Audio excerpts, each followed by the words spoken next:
lehenengo momentutik izan ginen bezala baikorrak garela, eta uste dugula investidura egongo dela, baina hau ez dago bakarrik gure esku, eta zentzu horretan esan dezakeguna da, hori dela gure desioa eta gure esperantza. Eskuin muturra ezin daiteke egon, estaduko gobernuan, edo estatala den gobernu horretan. Ustez, Podemosen botoak baldin baditu, ez dakit, ziurtatuta, Sánchezek 153 boto ditu. Beste 23 faltan oraindik gehiengoa lortzeko, 176 lortzeko, behar dituenak investidura hori gainditzeko. Eta horretarako kontutan izan beharko dauz beraz, bai euskaldun eta bai katalanek eskatzen doguzan eta daukaguzan agendak. Que Navarra no despliegue su autogobierno, porque ustedes lo que quieren es una España uniformizada, y Navarra es foral.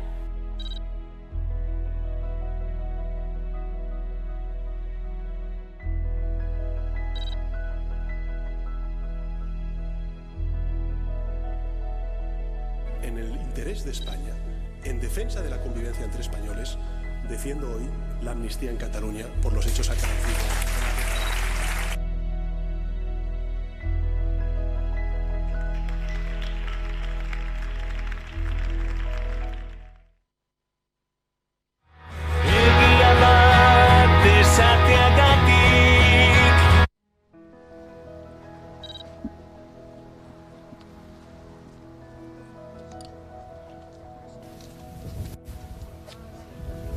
Zubia irekia dago, jendea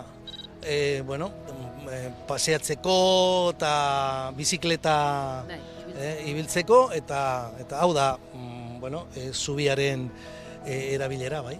Pentsatzen dut erabaki hori behin betiko izango dela.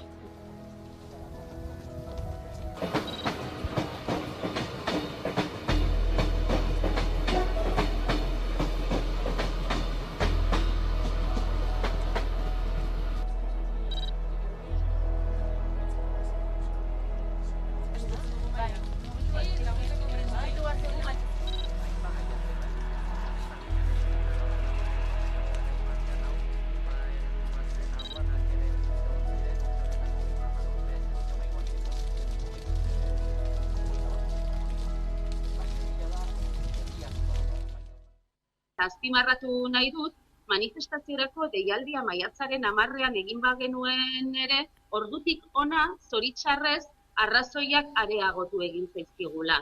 Hau da, oldarraldi judiziala bera indartu egin dela, orduan arrazoia batez ere hori, oldarraldi hau judiziala dena, politikoa dena, mediatikoa dena, baita ere, euskararen normalkuntzaren aurka ari dela, eta euskararen normalkuntzaren aurka egiteak ez du bakarrik esan nahi euskaldunon eta euskaltzaleon kontra egitea, baizik eta herritar askoren eskubideen kontra eta ondorioz bizikidetzaren kontra aritzea baita. Guk esango genuke kasu honetan oldarraldia ez dela bakarrik judiziala, hau da, epaitegietan oldarraldi hori egikaritzen ari dira, baina, hau oldarraldi hau edo diskurtsoen eraketa hau badagola gizartean gero eta gehiago errotua, ez? Azkenean, euskararen aldeko neurriak hartzea eta justizia restauratibo hori aurrera ekite aldera neurriak hartzen diren bakoitzean, norbaitek edo gizartean dauden eragile eta bestelako norbanakoek ere erabakitzen dutela hori diskriminatzailea dela euskara ez dakitenekiko, eta beraz ikusten ari gara hori egikaritzen dutela epaitegietan. Sanda esan ari gara, larria dela egoera, euskararen aldeko hizkuntza politikak egiteko tresneriarik gabe geratzen ari garela, eraiste bat gertatzen ari dela, eta diodan bezala, unezune eta egunez egun nolabait, larritasun hau eta eraiste hau are eta handiagoa gertatzen ari da. Datorren larun batean izango da manifestazioa, leloa hemen ikusten egiten duzuena, oldarraldiaren aurrean euskararekin bat, euskaraz bat hori izango dugu.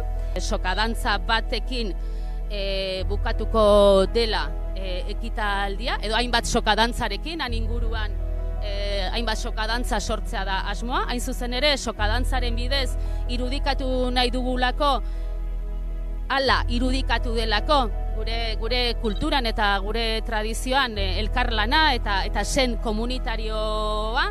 Eta tutorialak ere badaude sareetan, orduan gomidatzen dugu jendea, begiratzeko tutorial horiek eta sardadila sokadantza horietan. Uste dugu tresna polita dela hori ere, adierazi nahi dugun guztia adierazteko.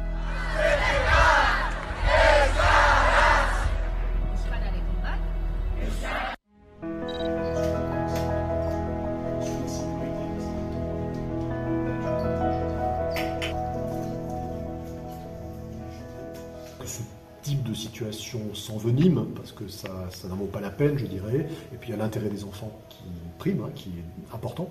Donc voilà, moi je souhaite, et je l'ai demandé aux uns et aux autres, que l'on retrouve les voies du dialogue pour arriver à résoudre cette situation.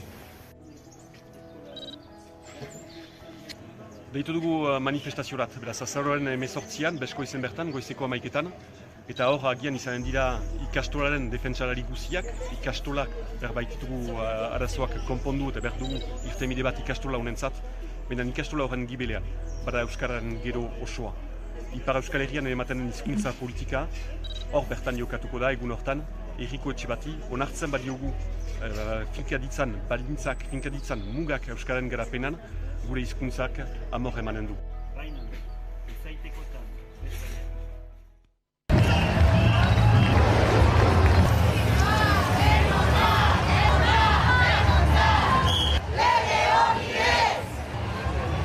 Euskal Hezkuntza zerbitzu publikoa izenekoak egungo sistema, egungo egoera mantendu eta larriagotu egingo du.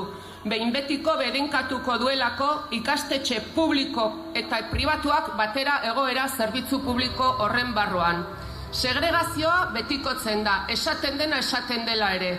Eskola publikoa indartzeko beharra oztopatzen da eta pertsona libre eta berdinez osatutako gizartearentzat benetan integratzailea izango den hezkuntza sistema eraikitzea eragozten da. Horregatik diogu ez lege proiektu honi. Horregatik beharrezkoa da negoziazio sozial eta politiko berri bat hastea. Guztiona delako, guztiontzat delako, gurea delako, gu Euskal Eskola Publikoaren alde.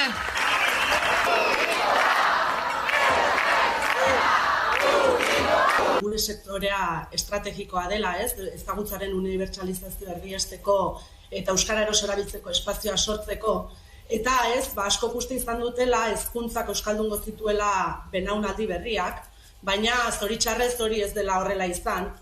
Eta nabarmendu nahi izan dugu euskararen ezagutzaren unibertsalizazioak 3 hanka dituela, hezkuntza, transmisioa eta helduen euskalduntze eta alfabetatzea, eta 3etako batek kale egiten badu, nekez lortuko degula helburu horri. Horregatik, garrantzitsua iruditzen zaigu hezkuntza legeak euskararen ezagutza egokia bermatzeko euskarazko ikaseredu orokortua abian jartzea, eta aldi berean zehaztu behar du zein hizkuntza ereduri jarraituko dion. Hizkuntza proiektuen tipologia bat definitzea, zeinak A, B eta D ereduak, hizkuntza ereduak, ordezkatuko lituzken. Eta hau egiten da, 3 zuzenketa erdibidetuz.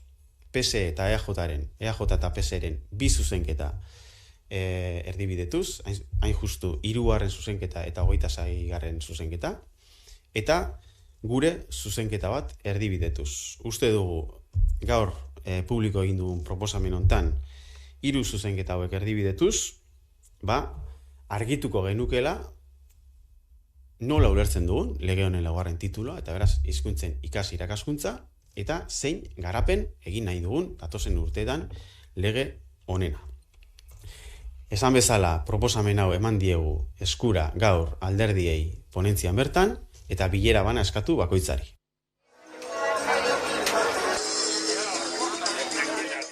Eguerdion jendea batu Sarie zenbat ta zenbat, protestarako ta pozerako, motiboak dago zainbat, bertzotan gatoz igaztalen, egoten ginen irurak, esan leiteke gube garela, bebekan beste postu bat, bebekan beste postu bat.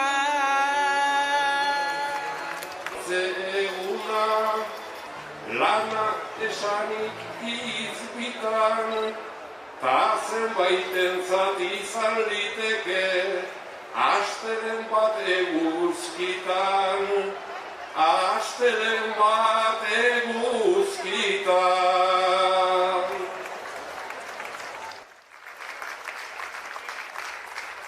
Nazioartari begira jarriko gara, Panaman jarriko dugu gaur fokua. Eta horretarako pantailaren bestaldean dugu Bero Satrustegi, nazioarteko kastaria. Berriki protesta jendetsuak egon dira Panamako hiriburuan. Gobernuak Kanadako mehatzaritza enpresa batekin egindako kontraturen aurka agertu dira herritarrak. Panama hirian antolatu dituzte mobilizazioak herrialdeko gobernuak Kanadako First Quantum Minerals enpresarekin egindako kontratua arbuiatzeko. Gobernuak ateak ireki dizkie Ertamerikako kobre mehatze handienean lan egin dezaten eta herritarrek ezezkoa eman diote. Manifestazioetan baliabide naturalen defentsaren aldarria izan da entzutetsuena eta momentuz 50 atxilotu egon dira. Protestak aktivistek eta ingurumen adituek antolatu dituzte eta oso talde edo gremio anitzek egin dute bat. Komunitate indigenekin batera, irakasleen edo igeltxeroen sindikatuak erabakiaren kontra agertu dira. Eta, hori gutxiez, eta irakasle gremioak egoeraren larritasuna salatzeko 48 orduko lanuztea iragarri.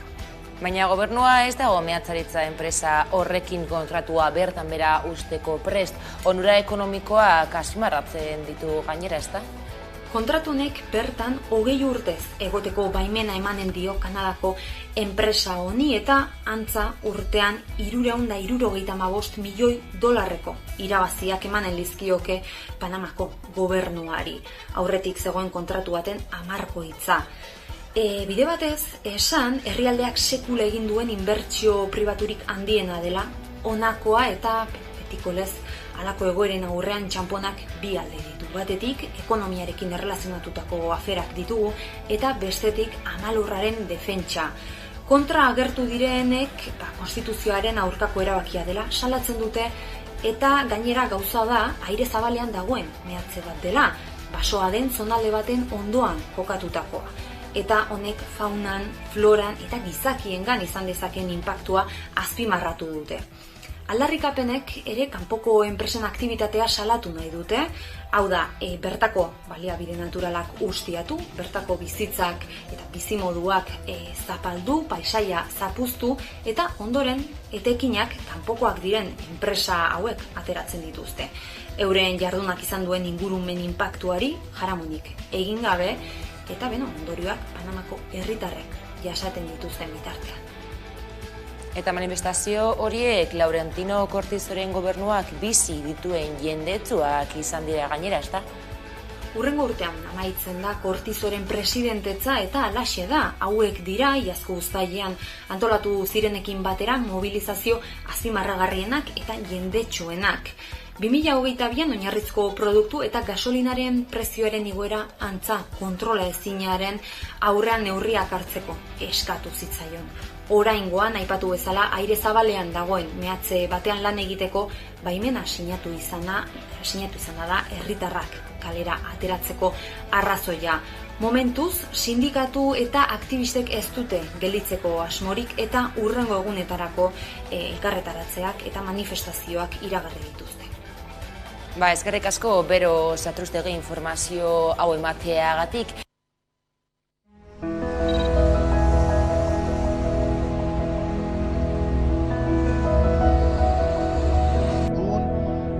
قنابل الفسفور المصاحبة لقنابل الإضاءة calls for a ceasefire are calls for Israel to surrender to Hamas, to surrender to terrorism, to surrender to barbarism. That will not happen.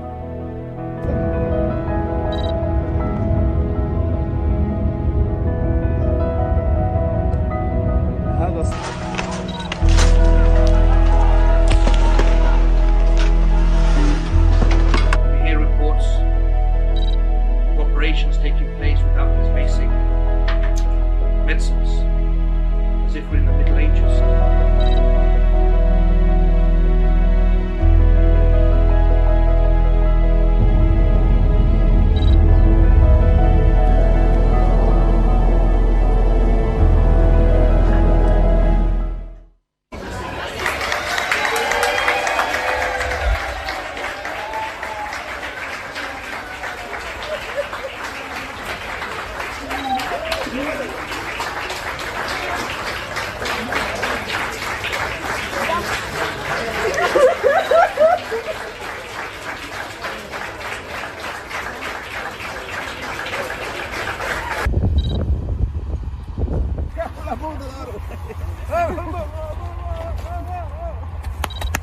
Sempre he estat acompanyat, sempre tothom m'ha ajudat, m'ha fet costat, és a dir, per sortir de l'estat espanyol, per creuar a França me van ajudar, per establir-me a Bèlgica, per trobar una feina, per trobar un pis, per amoblar el meu pis, és a dir, petits detalls que semblen insignificants. No sigueu inoperants, mobilitzeu-vos sempre, per favor. Només vos demano això. Gràcies.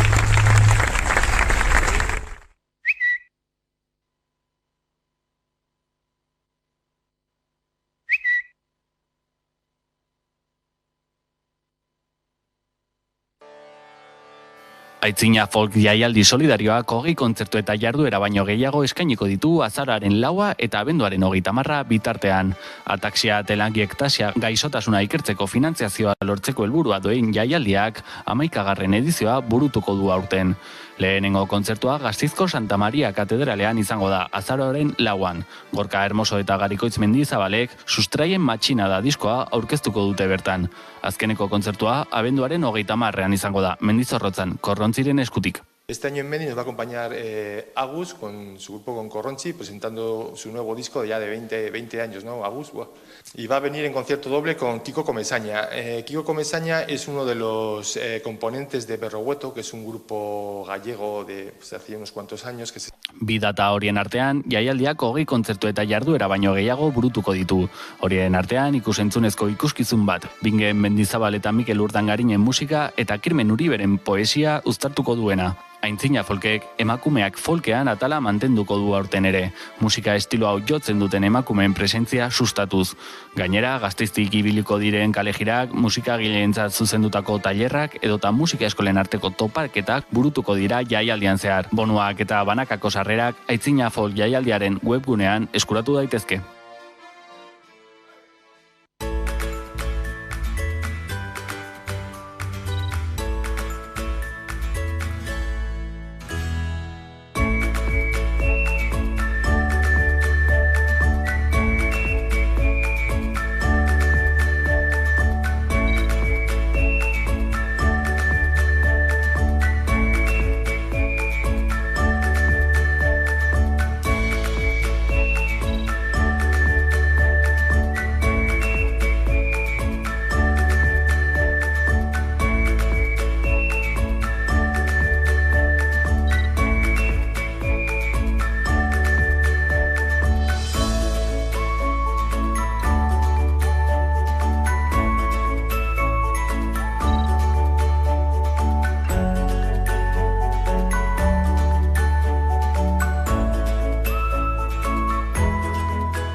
Euskararen normalizazioaren aurkako oldarraldiari etena jartzeko ordua da. Hala larun baterako, azaroaren 4ako Euskalgintzaren Kontseiluak manifestazio nazionalera deitu du Euskararen aurkako oldarraldi judizialen aurka. Euskararekin bat, euskaraz, bat lopean. Eta gaiari heltzeko pantailaren bestaldean dugu Idurre Eskizabel, Kontseiluko idazkari nagusia. Kaixo Idurre. Kaixo, eguerdion. Gaur bost hitzordu garrantzitsua dugu Bilbon arratsaldeko 5etan, eta gaurkoan agerraldia egin duzue, duela ordubete eskaz, Kontseiluak ditutako mobilizazioan parte hartzeko arrazoiak aurkeztu dituzue bertan. Konta iguzu Idurre, zeintzuk dira arrazoi horiek? Arrazoiak eta manifestaziorako deia aspaldikoa da, ez? Eta arrazoien nagusia hain zuzen ere oldarraldi judiziala. Hau da, euskararen normalizazioan aurrera egiteko arau neurri eta legeen kontrako epai sorta hori, ezta? Arau lege eta neurri horien kontra etengabe jasotzen ari garen epai sorta. Baina, azpimarratu dugu eta azpimarratu nahi dut, manifestaziorako deialdia maiatzaren 10ean egin bagenuen ere, ordutik ona, zoritxarrez, arrazoiak areagotu egin zaizkigula. Hau da, oldarraldi judiziala bera indartu egin dela, hor daukagu adibide zehatz eta jakin bat, eta da uztailean udal legearen artikulu bat baliogabetu zuela Espainiako Auzitegi Konstituzionalak, udalei euskara hutsez funtzionatzeko bidea ematen zien artikulua, partzialki baliogabetu zuen, eta horren ostean, azken egunetako kontua da, udal lege horren garapen dekretua ere, ia baliogabetu egin duela EAeko Auzitegi Nagusiak, ezta? Eta berriro ere ildo berean, euskararen normalkuntzan aurrera egiteko bidea ematen zuten artikuluak baliogabetuz, eta nolabait esku utziz euskararen normalkuntzarako tresneria. Nolabait hizkuntz politikak, euskararen aldeko hizkuntz politikak egiteko aukerak bertan bera utziz.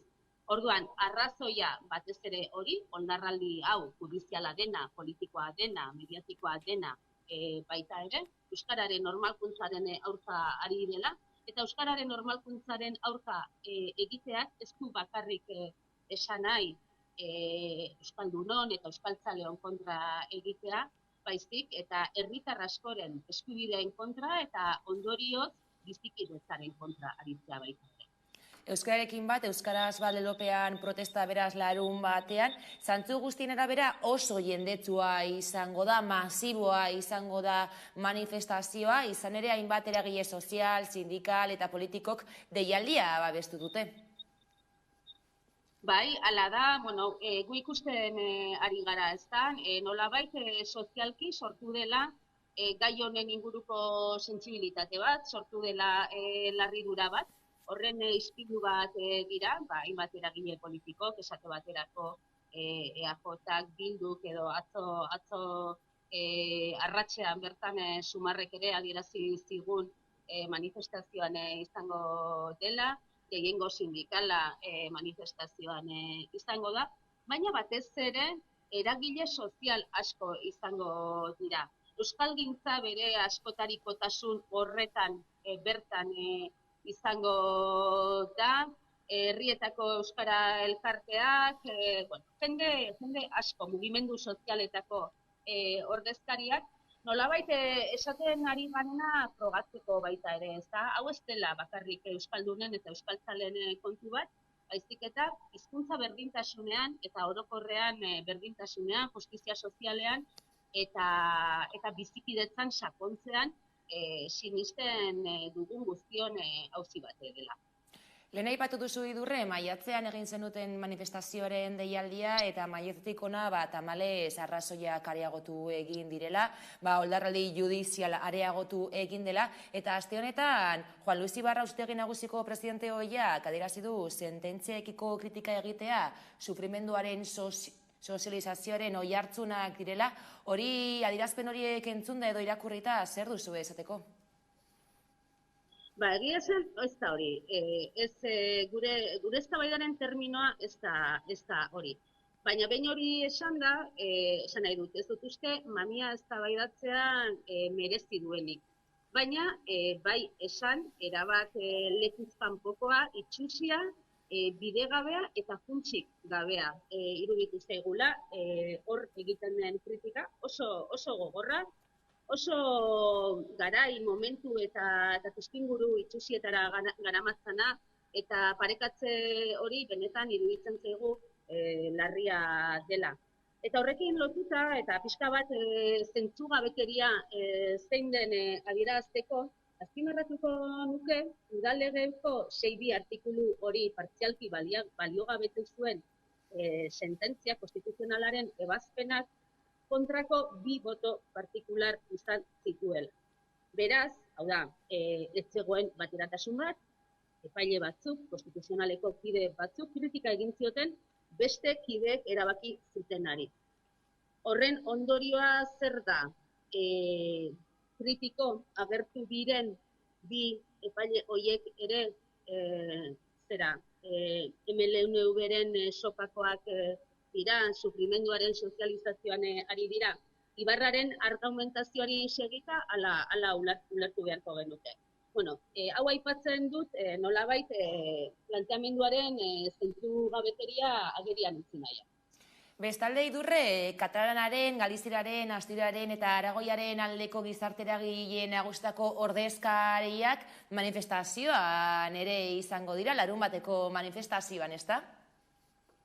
Bai, eta oso pozik hartu dugu albistea, elkartasun adierazpen garrantzitsua iruditzen zaigu, eta ez da kasualitatea,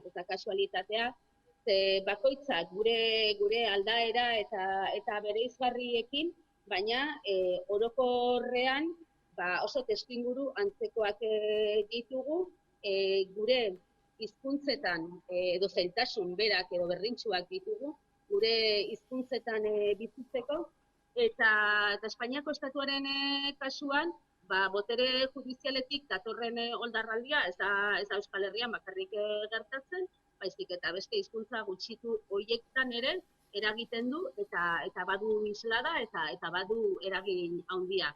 Beraz, elkartasuna eskertzekoa eta baita ere jabetzea, ohartzea, denok ere azken batean oso jokaleku antzekoa daukagula, gure hizkuntzen etorkizunera begira, gure hiztun komunitateen etorkizunera begira, ezta?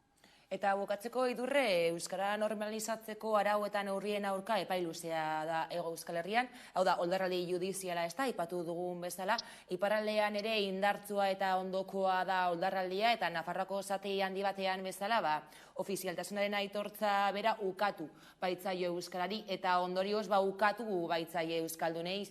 Hori dela eta, Euskalo herri osoari dei egiten diozue azaroaren 4an Bilboko kalea kartzeko ez da, eta gizarteari azken mezu bat, larun batean Bilbon izateko, eta benetan manifestazio jendetsua eta historikoa egiteko.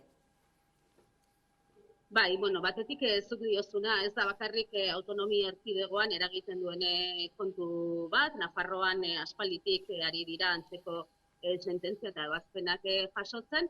Ipar Euskal Herrian bestelakoa da egoera, hasteko ofizialtasuna ere, Nafarroako zati handi baten bezala, ez daukatelako, baina han ere oldarraldia aspaldikoa eta sakonekoa da, Beskoitzeko ikastolaren auziarekin ikusten ari dira egunotan, ez dezagun ahaztu, azaroaren 18an beste hitzordu bat daukagula Beskoitzen, gure gure neska mutikoek euskaraz ikasteko duten eskubidea bermatzeko. Eta, azken deia, horixe, asko dagoela jokoan, euskaldun ontzat, euskaraz ardazten garen ontzat, euskaltzale ontzat, baina diodan bezala nik uste dut eta nahiko argia dela hau, honen guztiaren oinarrian olatu erreakzionario bat dagoela, aldaera soziopolitiko, auzi soziopolitiko desberdinei eragiten diena, hizkuntzena da ataletako bat, atal garrantzitsuetako bat, baina nolabait olatu erreakzionario horren kontra agertu nahi duen edonor badu hemen lekua, eta didan bestela asko dago. Larun batean beraz, azaroak lau, euskararekin bat, euskaraz bat lelopean, manifestazioa Bilbon arratsaldeko 5:00, eskerrik asko Idurre Eskizabal, kontseiluko idazkari nagusia, eta hurrengo arte. Eskerrik asko zuei ere, beste bat arte.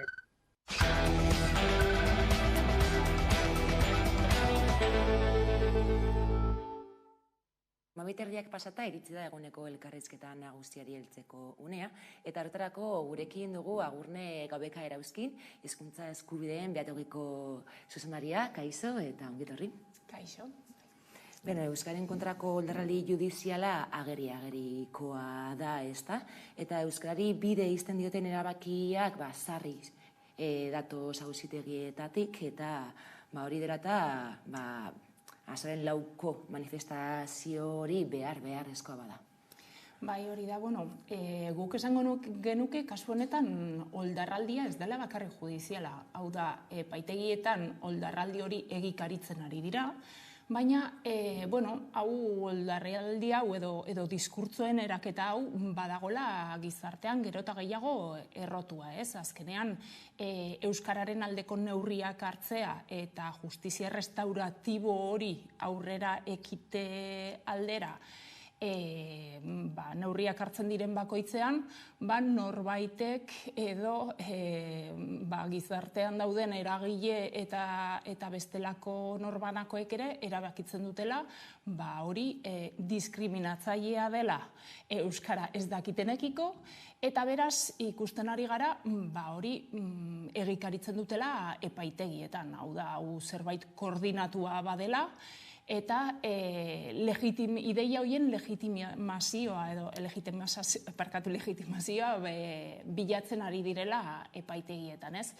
Eta, azaroaren 4koa bai oldarraldi judizialarekiko enfokatu da, baina, nik uste dut baita bestelako egoera batzuk ere asaldatu nahi direla, ez? Hor dago deialdia nazionala da, eta hor dago, adibidez, Ipar Euskal Herrian hezkuntzaren eremuan dituzten oztopoak, hor dugu, basoa eta Brebeta, kasu honetan basoa euskaraz mugimendua sortu zena, edo Beskoitzeko ikastolan duten egoera, Nafarroan bertan ere euskararen irakaskuntzak dituen oztopoak urtero azaldatzen direla.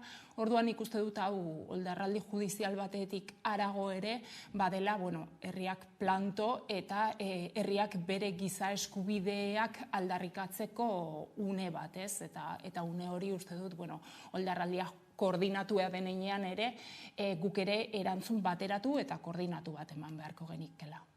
Gehienak badirudi, zantzu guztien arabera, manifestazio hori masiboa izango dela, oso jendetsua, ez da? Hainbat eragileek babestu dutelako protesta. Bai, hori da, egia esan harrituak gaude ere zer nolako erantzuna jasotzen ari garen, zuk esan duzun bezala sektore ezberdinetako eragile eta taldeen aldetik, baina baita herrietatik ere, euskara elkarteetatik, zer nolako mobilizazioaren aldeko apustua egin duten, ez? Eta hortan, espero dugu benetan larun batean Euskal Herri osoak aldarri bateratu bat egitea. Aipatu duzu, ez da? Oldarraldi judiziala salatzeko harago dela manifestazio hori. Eta, azken asteetan, zaudetako epai batek mugatu egin du udalen euskara erabiltzea. Epaiagia da ez dela irmoa, baina beste hizkuntza urraketa bat. Bai, zehazki hizkuntza urraketa bat, baino kasu honetan nik esango nuke badela hizkuntzen berdintasunaren kontrako erabaki bat. Hau da, udalek euskaraz lan egin, euskara erabili eta euskara sustatzeko dituzten tresnak eta ahalmenak mugatzen ari da epai hori. Eta mugatze horrek argi eta garbi guretzako oinarri finko bat du. Eta da hizkuntzen arteko hierarkia. Hau da, gaztelania mantendu nahi da euskararen gainetik eta euskara gutxitutako hizkuntza bezala mantendu nahi dela. Hor dugu ofizialtasuna, baina ikusten dugu hizkuntza bat ofiziala izan arren, horrek askotan ez digula behar bezalako bermea ematen hizkuntza eskubide horiek babesteko eta egikaritzeko, ez? Hor dugu EAEko kasua, baina baita adibidez Nafarroako ipar eremuan ere badela ofiziala eta aldiz ikusten dugu gero praktikan zer nolako mugak ezartzen diren, azkenean bai arau bideak zein gizarteko bestelako sektore batzutan ezartzen delako gaztelania izan behar dela hizkuntza nagusia. Eta ikasteko betebeharra dagoen, edo ezagutzeko betebeharra dagoen hizkuntza bakarra gaztelania izan behar dela, ez? Orduan, horren kontrako euskara bizi berritu eta euskara normalizatzearen kontrako neurri bat, eta da epai hau kasu honetan. Duela bi aste euskaren kontrako bi epai jaso genituen, tamalez ez dira lehenengoak izan, eta zantzu guztien arabera ez dira azkenak. Izango ez dakit egoera honi nola egin aldiogun aurre, egia da garrantzitsua dela kaleak hartzearen deialdia eta behar hori, baina ez dakit, zer egin daiteke? Bai, egia da, hau ez dela berria, pai guzti hauek eta euskararen aldeko neurria judizializatzearen atzean badago norbait, edo norbanako batzuk edo talde batzuk ere, baina bestalde, ikusi dugu ere, hau atzetik datorren zerbait dela, hau berez hasi zen Nafarroan, duela urteak dira, eremu mistoko adibidez hainbat udalek euskararen aldeko neurri bat hartzen zuten bakoitzean, edo herritarrei zerbitzuak euskaraz bermatzeko neurri bat hartzen zuten bakoitzen, nolatan horiek epaitegietan bukatu duten, ez? Eta uste dugu, bai, zerbait orkestatua dela, eta badirudi, hori, epaien tantaka honek, ireki diela bidea batzuei, euskararen aitortza hori deslegitimatzeko. Orduan guk uste dugu horren aurrean badela bete behar nagusi bat baduguna herritar bezala, eragile bezala, eta da giza eskubide bezala defendatzea. Naiz eta lege eremuak babestu ez behar bezala, badugula ez, betik gorako indar hori egitea eta epaitegiak baldintzatu beharra ere. Eta ez dut esan nahi epaitegien eskumenetan edo sartzea, baizik eta ikusi dugu, adibidez feminismoak berak erakutsi digu, nolatan ez, lege injustu batzuk edo arau injustu batzuk ere eskatu behar ditugun aldatzea, eta hori gizarteak berak exigitu beharko ziona da, eta botere legegileak ere, hori ez duela botere absolutu bat, eta ezin dituela herritarren giza eskubideak horrela mugatu. Eta epaiak, auzitegiak alde batera utzita, gurean egunero dira hizkuntza urraketak, eta behatokiak egunero edo hilabetero gutxienez horien berri badu.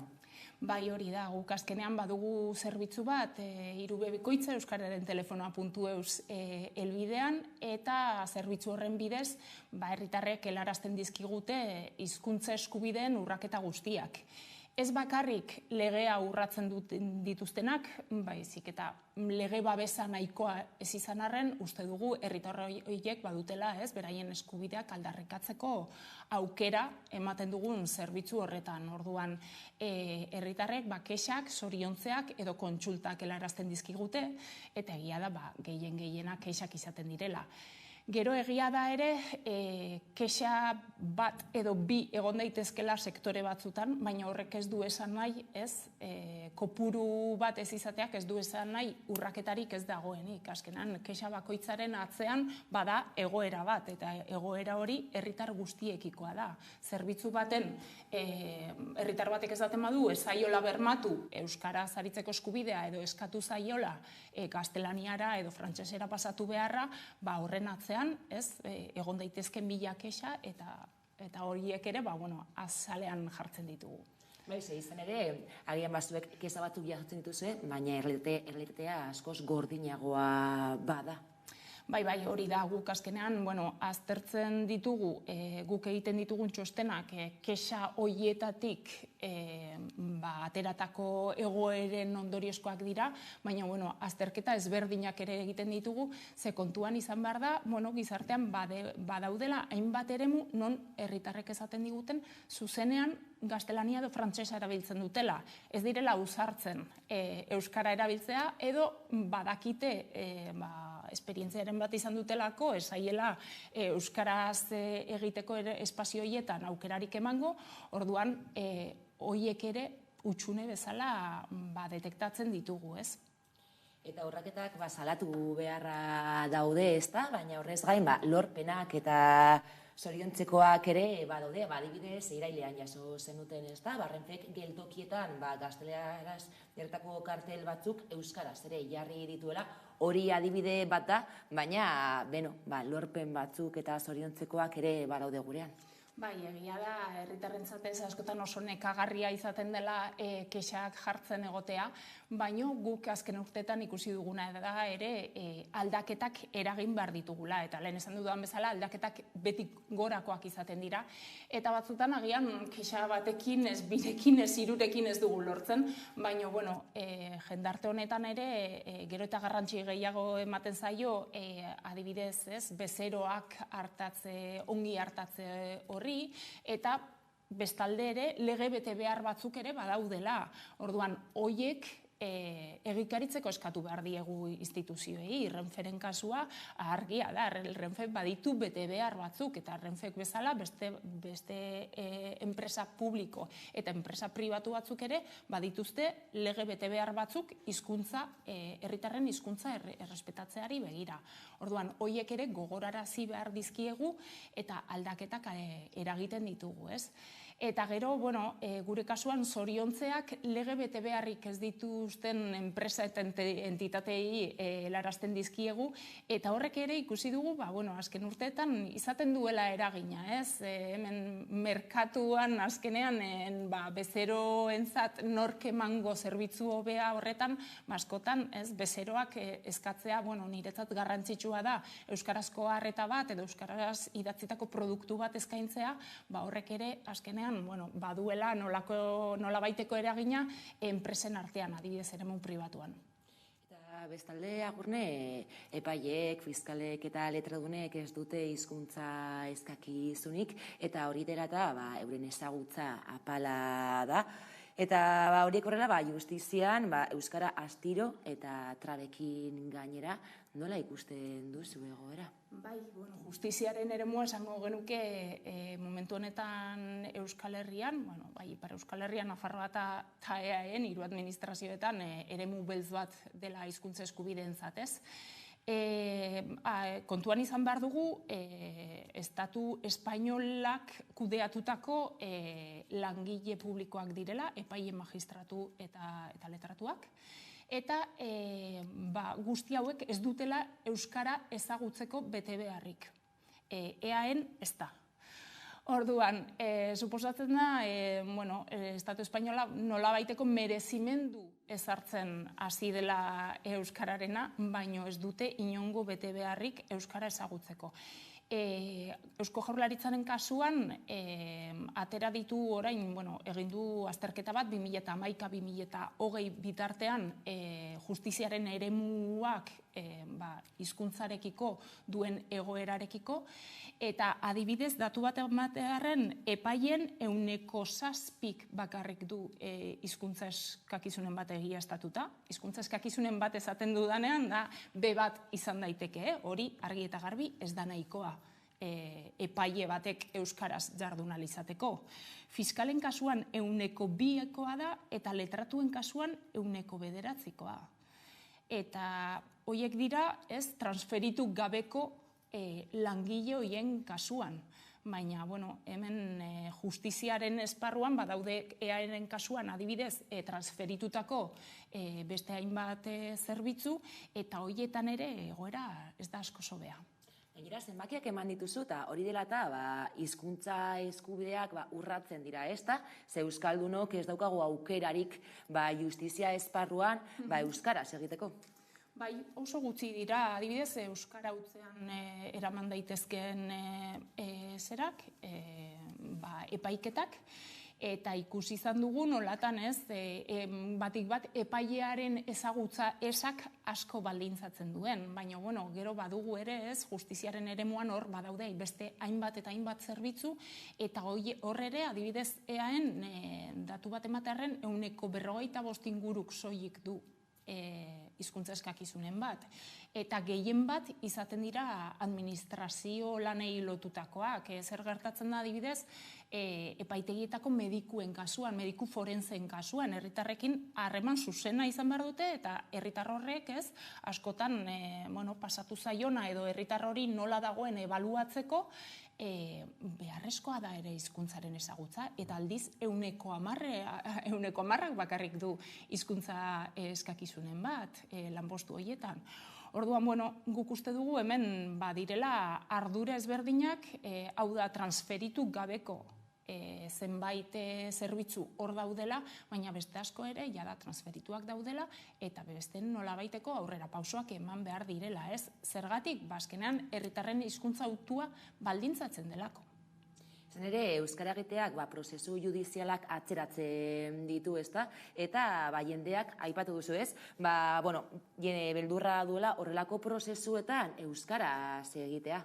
Bai, erabat oso gutxi dira, aipatu dudan bezala, euskaraz aurrera eramaten diren prozesuak, eta gainera, herritarrek, beldur dira askotan, nola, itzultzaile bat edo interprete bat eskatu behar duzu, dokumentuak ere euskaraz aurkezten badituzu, itzultzaileen gana bideratzen dute gero epaile horri pasatu alizateko, orduan horrek ere egiten du prozedimendu guztiak atzeratzea.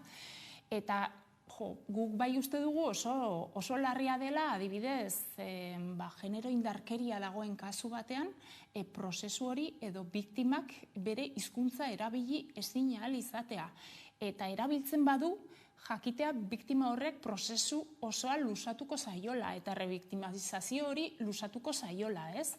EAEko kasuan, itzultzaileen bidez batzuetan bideratu daiteke, baina esan dugun bezala, albo kaltondorio batzuk edo epeak luzatze hori ekingo du, baina Nafarroaren kasuan, adibidez, ez dago. 95% hizkuntza ezagutza hori aipatu dugu EAEren kasuan, baina Nafarrokoan ez dago ez daturik, eta esango genuke, are zailagoa dela euskaraz aritzea epaitegietan, zinezkoa ia.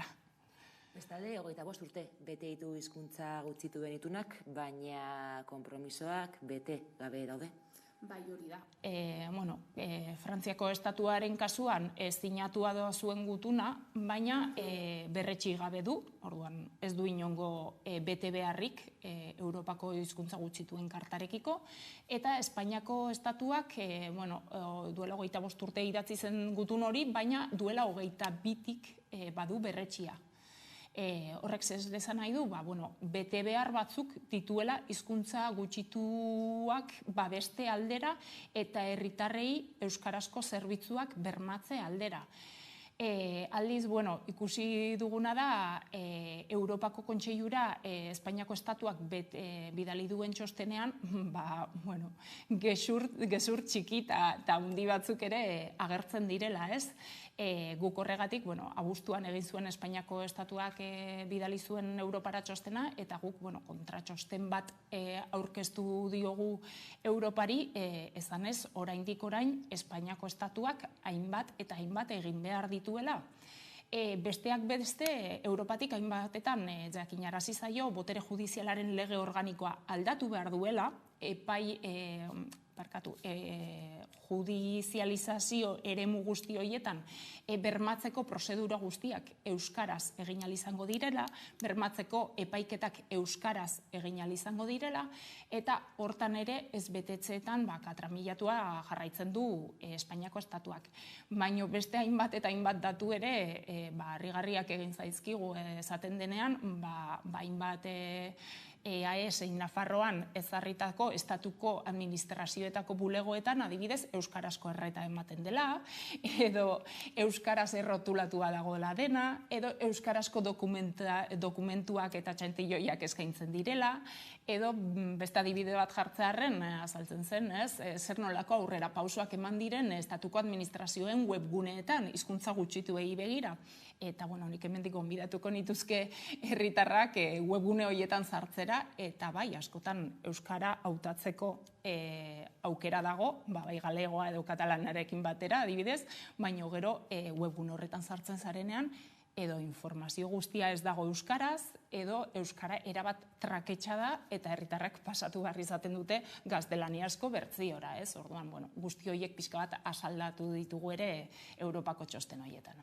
Ezkenean, tamalez, hemen Euskal Herrian sarri ez daukago euskaraz egiteko eskubide hori, administrazioa gainera adibide argia da, eta orain, adibidez, Madrilen euskaraz egin daiteke, Europan euskara ofizialtzeko bidea badago bertan eginda, pizkanaka badoala, urratzoiek egia da, onak direla, mesede egiten diotela euskarari, baina gurean, euskaraz ez egiteak... Bai, hori da. Azkenean, Espainiako estatua eskatu du Alvarez ministroaren bidez kasu honetan ofizialtasuna, hizkuntza horien ofizialtasuna, gainera argudiatzen du, Espainiako estatuaren kasuan egoera berezia dela, hiztun kopurua aipatu du hor, batik bat katalanen hiztun kopurua kontuan hartuta, baino gero egia da, hainbat etxeko lan dituztela egin gabe. Eta behin eta berriro ez zaiola ematen beharko lukeen aitortza.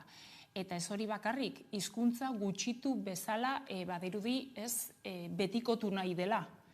Ezan ez, hemen badugu gaztelania eta horren pare inoiz ezingo da euskara joan. Azkenean mezu nagusia hori da, ez?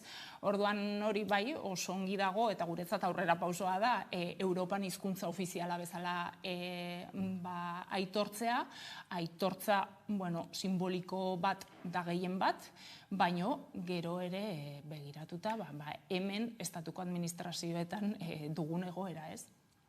Lehen aipatu dugu ez, justizian prozesu ia oro edo frantsesez edo gazteleraz egin behar dugula, eta Nafarroako Euskaren legeak ezarritako zonifikazioak baldintzatu egiten du euroituna, betetzea. Bai, kontuan izan behar dugu, euroitunaren betetzea eta konpromiso bat utzun betetzea Nafarroko iparraldeko eremuan, eremu euskalduna legeak zarritakoan, hor konpromiso zehatz batzuk dituela Nafarroko gobernuak eta ez dela bermatzen ari. Zergatik, kontuan izan behar dugu hori, eremu horretako, hau da, euskara ofiziala den eremuko herritarrek askotan zerbitzuak eremu zentralean jasotzen dituztelako, eremu mistoan, eta hor ez da ofiziala. Orduan, Europako gutunarekiko ez dira behar bezala bermatzen ari herritar horien eskubideak. Eta bestalde, gutunak aipatzen du ere, eremu kasu honetan, eremu misto eta ez euskaldunean, ofiziala ez den eremutan ere, baduela euskara sustatzeko bete beharra Nafarroko gobernuak. Baina hor ere zer gertatu da, hor izan genuen 903/2017 foru dekretua, euskararen dekretua zeritzona, eta horrek ere epaitegietan bukatu zuen, eta 2019an hainbat artikulu, besteak beste, adibidez eremu mistoan lanpostuei euskararen balorazio edo merezimendua emateko artikulua, bertan bera utzi zuten. Eta momentu honetan, Nafarroan benetan egoera larria da.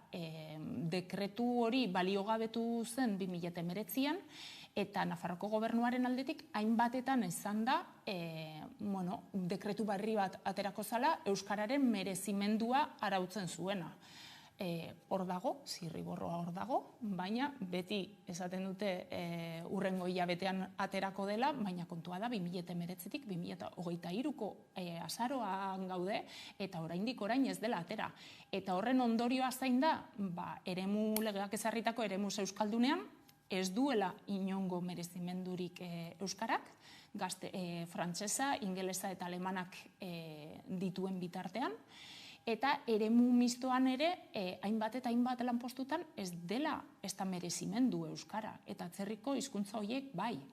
Behin merezimenduen dekretu hori aterata, suposatzen da lanpostu batzuetan, adibidez osasungintzakoetan, nolabaiteko merezimendu izango dela. Baina bitarte honetan, 2019tik 23rako bitarte honetan, zenbat lanpostu finkatu diren, lanpostu publiko, eta horietan euskararen ezagutza ez da inondik inora ez da merezimendu izan. Orduan, horrek nola ez eragina du herritarren eguneroko zerbitzuetan. Osasun bideako zerbitzuetan, ia ezinezkoa da ere herritar batek eskatzea adibidez psikologo bat euskalduna. Tokatzen basaizu oso ongi, baina beste hainbatetan denbora gehiago itxaron behar duzu, adibidez osasun zerbitzu bat euskaraz jasotzeko. Hori EAN-era gertatzen da, imaginatu ez, Nafarroan zenolako egoera dagoen. Nire tamalez, erakunde eta arduradun publiko askok euskara babestu eta sustatzeko arauaekin ez ikusiarena egiten dute. Bai, guretzat argi eta garbi araubide sendoago behar dugu, mekanismo juridiko sendoagoak eta babes handiagoa behar dute hizkuntza eskubideek, baina hori ere ikusten dugu, hori ez dela nahikoa, araugintza da hanka bat, hizkuntza eskubideen bermean hanka bat. Gero arau horiek egiten direnean, horiek bermatzen direla ikuskatu behar da. Hau da, zer gertatzen ari da, adibidez, azpikontratatutako zerbitzuetan, lizitazioetan, hizkuntza bete beharrak ezartzen direnean, eta ez da ikuskatzen benetan enpresa horiek euskarazko zerbitzu ematen ari diren, edo ez, edo zer nola egiten duten, ez? Orduan, hemen badira bestelako bete behar batzuk ere. Eta gero, aipatu nahiko nuke ere, adibidez, eremu sozioekonomikoa. Badirudi ez, eremu publikoan egin beharrak eta planak, eta hizkuntza planak, eta hor ditugula, eta zerbait egiten dela, baina zer gertatzen ari da eremu pribatuarekin. Hor aipatuko nuke, adibidez, EAN 4.2023 legea, kontsumitzaile eta erabiltzaileen legean, non lehen genituen eskubideak are murrizteko joera izan duten lege berri honetan. Aurrera egin beharrean, oso gutxi dira ezartzen zaizkien enpresa pribatuei ezartzen zaizkien bete beharrak hizkuntzarekiko. Eta ez betetzen aurrean ere, ez dute inolako ondoriorik. Orduan, hor dugu ere, jendartean pisu handia duen espazio bat, eremu sozioekonomikoa, eta hor ere, aurrera pauso gutxi ikusten ari gara. Eta bukatzeko agurne, hezkuntza legea, Araba Bizkaia eta Gipuzkoako hezkuntza legea, onartzeke dago, badirudi agintaldia bukatu aurretik onartuko dutela, orain badirudi A, B eta D hizkuntza ereduak mantendu nahi dituztela, zein egiten duzun irakurketa? Bai, guretzat, hainbatetan esan dugu ere, hizkuntza eskubideak ez direla bakarrik euskara dakitenenak. Hau da, jendarte osoari bermatu behar zaiola momentu honetan euskara eta gaztelania behar bezala menperatzea. Eta hortan bai ikusten dugu, kontseilutik ere eginda irakurketa ez duela inongo zentzurik hizkuntza ereduak mantentzearena. Eta gero, aztertzen ibili gara ere, azken urteetan hezkuntzaren alorrean eman diren urraketak. Hau da, D ereduan ikasteko aukera izan arren, gero, zer nolako tratamendua ematen zaien hizkuntza eskubidei D eredu horietan, ez?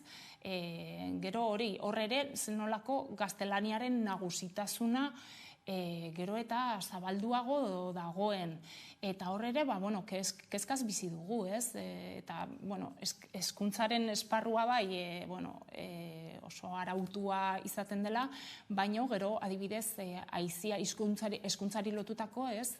Aizirako edo kultura errekurtsoetan ere, neurriak hartu beharra, ez? Eta hor uste dugu, ez duela inongo zentzurik, ez?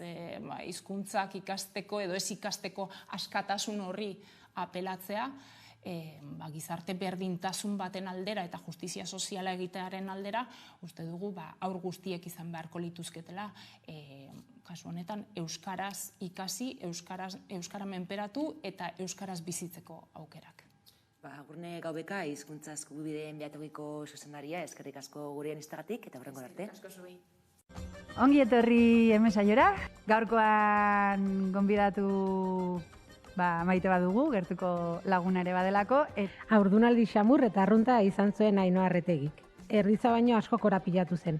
Semea bazetorrenean lehenen zantzuekin gerturatu zen erietxera. Erditze plana buruan eta semea besotan izateko gogo biziz. Urgentziazko zesaria egin zioten Ainhoari eta umeak jaiotze prozesuan izandako zailtasunekin larrialdi egoeran ingresatu behar izan zuten. Zorionez, ondo bokatu zen dena, baina gertatutakoa ez du bere ala ahaztuko Ainhoak eta gurekin partekatzeko asmoz etorri da guregana. Nun idea buruan zen etapa bat ez, polita izan martzela, goxeatzena, disfrutatu, gero hori ere agitz presente nuenez, erditze ostea eta gero bizi aldatu behar da. Orduan, venga, guain egitera eta orduan egon nintzen aktiba, gorputzak lagundu zidan, eta disfrutatu nun pila bat gai hortaz, eta ongi joan zen dena. Eta erditze osteana, egiaran ez nun, espektatibak ziren txarrak.